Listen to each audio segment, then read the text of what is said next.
Jamhuri ya Muungano wa Tanzania. Kazi na utu. Kwanza kabisa nianze kwa kumshukuru Mwenyezi Mungu tuwezesha kukutana hapa kwa shughuli tulioikusudia. Shughuli yetu leo hapa ni kuja kumwapisha waziri mkuu mpya wa serikali yetu ya Jamhuri ya Muungano wa Tanzania, Mheshimiwa Dr. Mwigulu Lameck Nchemba. Tunakupongeza. Tupo hapa viongozi wote wa taifa hili kutoka pande zote mbili za muungano, waliopo madarakani na wastaafu. Wote tumekuja kukushuhudia ukilibeba jukumu kubwa la kuwa kiongozi wa shughuli za serikali, la kuwa waziri mkuu wa Jamhuri ya Muungano wa Tanzania. Dr. Mwigulu, uteuzi wako umepitia ushindani mkubwa, na katika vigezo kadhaa umeibuka kuwa na sifa nyingi kidogo kuliko wengine ulioshindana nao, na vigezo vyote vilivyopimwa, tumepima maeneo mbalimbali ya kuitumikia nchi hii, ya kulitumikia taifa hili.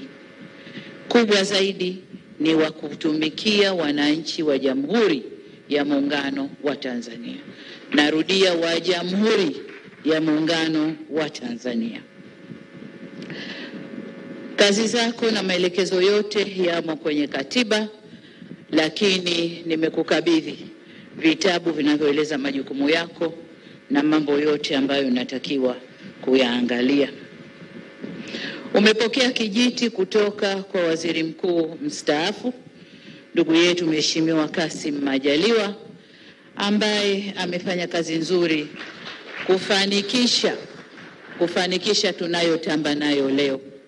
Tukitamba na ujenzi wa mashule, tukitamba na vituo vya afya, mahospitali ya kanda ya rufaa, kila tunachotamba nacho leo, yeye alikuwa nyuma yangu kuhakikisha yanakwenda vizuri. Kwa hiyo umepokea kijiti kutoka kwa mfanyakazi mzuri ambao sina shaka utafuata miguu yake na utaongeza pale unapohisi panahitaji kuongezwa nguvu. Hivyo tunakupongeza na kukutakia kila la kheri katika utekelezaji wa majukumu yako mapya. Dr. Mwigulu, kama tulivyosema wakati wa kampeni na kama ilani yetu ya uchaguzi ya Chama cha Mapinduzi ya mwaka 2025-2030 inavyosema, kuna mengi tumewaahidi wananchi. Ukiangalia mambo yote na muda tulionao, muda ni mfinyo. Hivyo hatuna budi kuongeza kasi katika utendaji wetu. Wewe utakwenda kulisimamia baraza la mawaziri ambao nao wanaongoza sekta tofauti. Ni wajibu wako kuhakikisha kasi ya utekelezaji wa yale tuliyopanga inaongezwa ili tuweze kuyatimiza ndani ya muda mfupi. Lakini utekelezaji wa kazi zote hizo zinahitaji fedha, na wewe umetoka kwenye sekta ya fedha. Kwa muda wa miaka 5 umejua vichochoro vyote tulivyokuwa tukipita kutafuta fedha. Kwa hiyo utamsimamia atakayekaa kwenye nafasi yako ili naye aweze kupita kule tulikopita, fedha ipatikane na kazi ifanyike. Kwa hiyo kwa ufupi, una kazi kubwa sana. Na leo baadaye nitakwenda kulifungua bunge la 13 la Jamhuri ya Muungano wa Tanzania, ambao nitaeleza yale yote ambayo tunatakiwa kuyafanya ndani ya kipindi hiki cha miaka 5. Kuna mengine uliyasema mwenyewe jana pokuwa bungeni, nilikusikiliza vizuri, na ni imani yangu kwamba hukuyasema tu, lakini una moyo wa dhati kuyasimamia yale yote.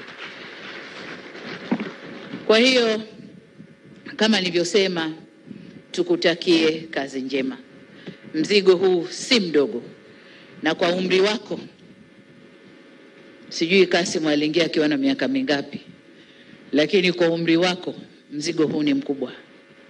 Kwa umri wako vishawishi ni vingi vya marafiki, ndugu, jamaa na wengine. Vishawishi ni vingi.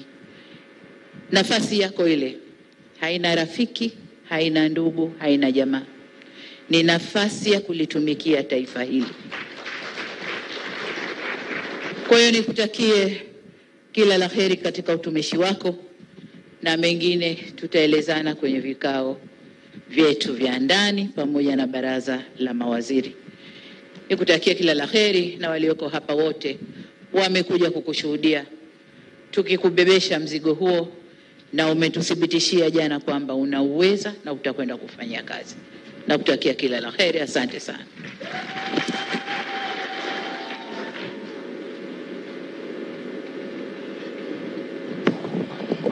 Asante sana Mheshimiwa.